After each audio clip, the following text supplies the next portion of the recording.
As you acquire more and more fishing gear, you're going to find that there's just some pieces of equipment that you reach for more than others. And to me, that's what these rods are.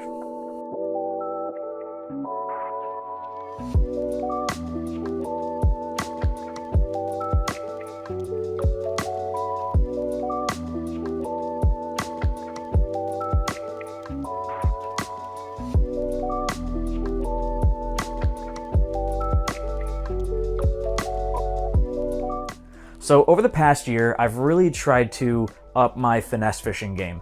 I've always been more of a power fisherman, spending most of my time on the boat with a bait caster in my hands, whether it was throwing a Texas rig or throwing a moving bait like a chatterbait.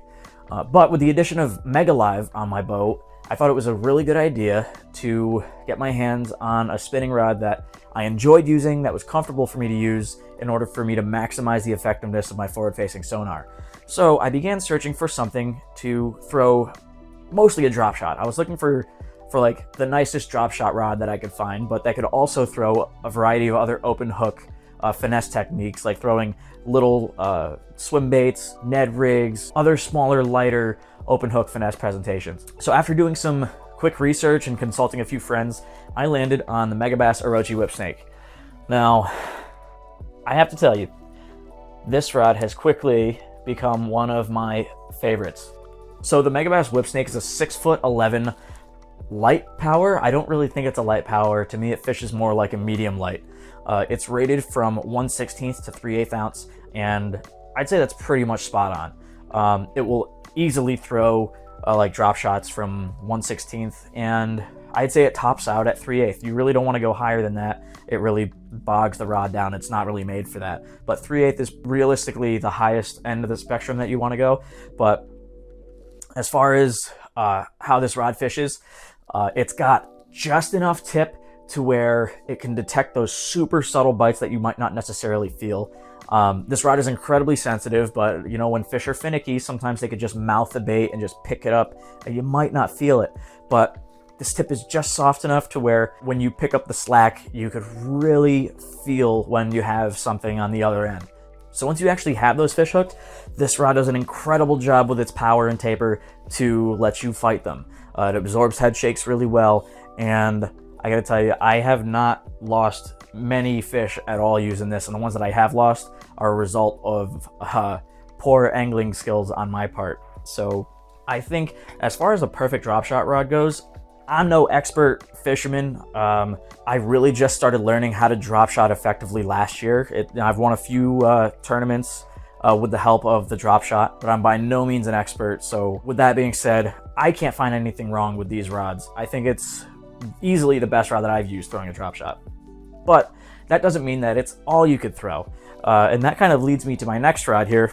So this is the Levante Whipsnake, and I ended up with this rod because I was on the American Legacy Fishing used page and I saw that they had this rod up for sale, and I scooped it up for cheap, just with the idea that it was going to be a backup drop shot rod, but that it could also throw all the other finesse techniques that I may want to throw, whether that's a Ned rig, a spy bait, a hair jig. This is a little hover strolling rig that I have here. Same bait actually as the drop shot. This is the Beast Coast Magic Flick. This thing is pretty slick. So I didn't have the craziest expectations of this rod. If it was half as good as the Orochi was, I was gonna be happy, but I gotta tell you, man, this thing punches just as hard as that Orochi. Like, I've really been blown away with this thing. I mean, they're the same rod, right? And just as killer of a drop shot as that Orochi is, this Levante is, and everything that I could say for either of these rods can be interchangeable between the two of them. This rod, I've basically just been almost exclusively throwing Ned jigs, which, if you don't know what that is, I think Z-Man makes like a micro shrooms jig or something like that. It's just a Ned head with like a little skirt on it. So I just buy cheap Ned heads and I tie a little, rubber skirt on it.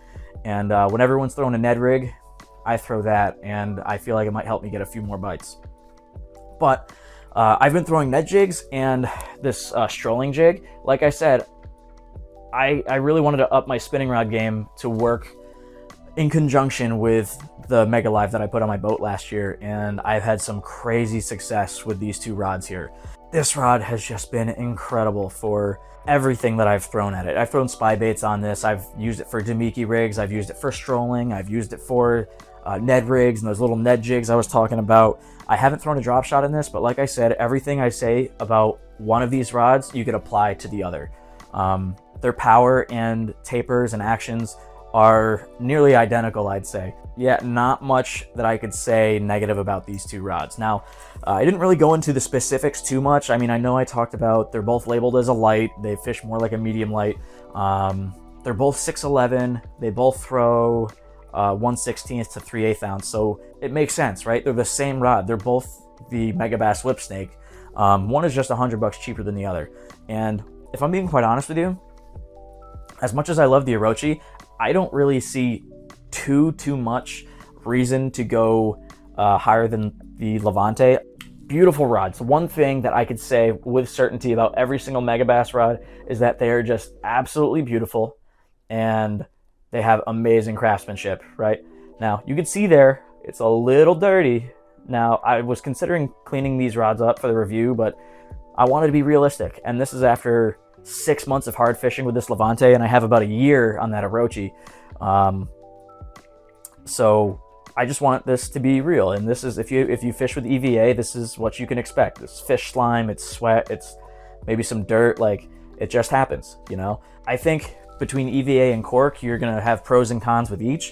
Obviously EVA is gonna be a little cheaper. It's not going to deteriorate like most cork will. It's not gonna pit if you take care of it and don't like gouge it with anything. But you might like the classy look of cork and the fact that if you seal it, it could last you a long time. Now, I have gotten lazy. I don't really seal my rods much anymore.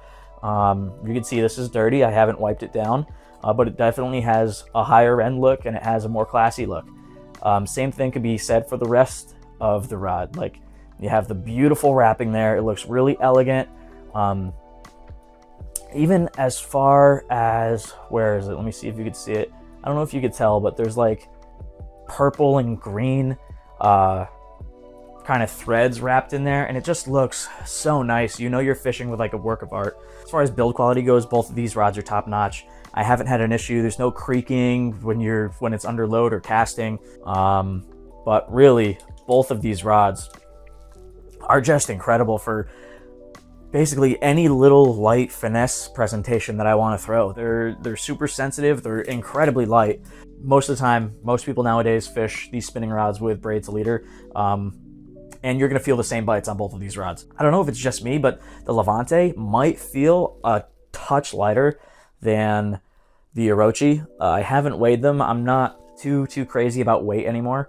It used to be a big factor for me in deciding rods, but honestly, power and action and usability has become so much more important to me.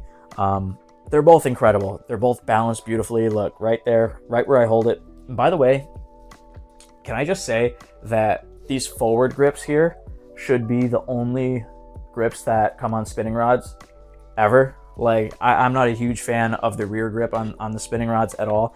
And that's kind of what attracted me to these Megabass rods in the first place. It's just, I just hold it there. That's just where I hold them. And I think it's perfect. I've caught multiple 4s and 5 pounders on both of these rods. And I just can't say enough good things about them. I think if you're looking for a mid-range drop shot, do anything finesse, these rods are just killer. Especially this Levante. You could scoop this up for $200. Keep an eye out on the American Legacy Fishing used page.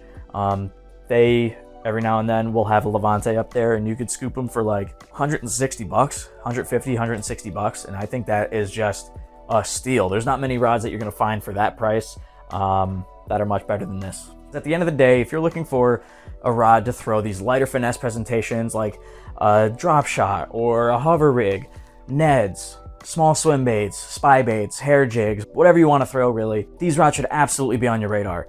Whichever one you decide to go for, whether it's the Levante or the Orochi, I think you're going to be incredibly happy. Or you could be an idiot like me and get both. So, like I said at the beginning of the video, I find myself reaching for them a lot of the time over some other rods that I have on deck. So, thank you guys so much for watching. Please like, subscribe, comment if you have any questions or recommendations for other gear that you want me to check out. Make sure you ring that bell. And again, big thanks to American Legacy Fishing, where I bought both of these rods. They're one of the best online retailers that's out there in terms of customer service, in terms of price. I've been using them for, going on almost 5 years now. So these guys really are the real deal, and they take care of you. So that's going to wrap it up. Thank you guys again so much for watching, and I will catch you in the next video. Not bad, dude. That's a 4-pounder right there. I don't know why I went to a southern accent. I'm from Connecticut.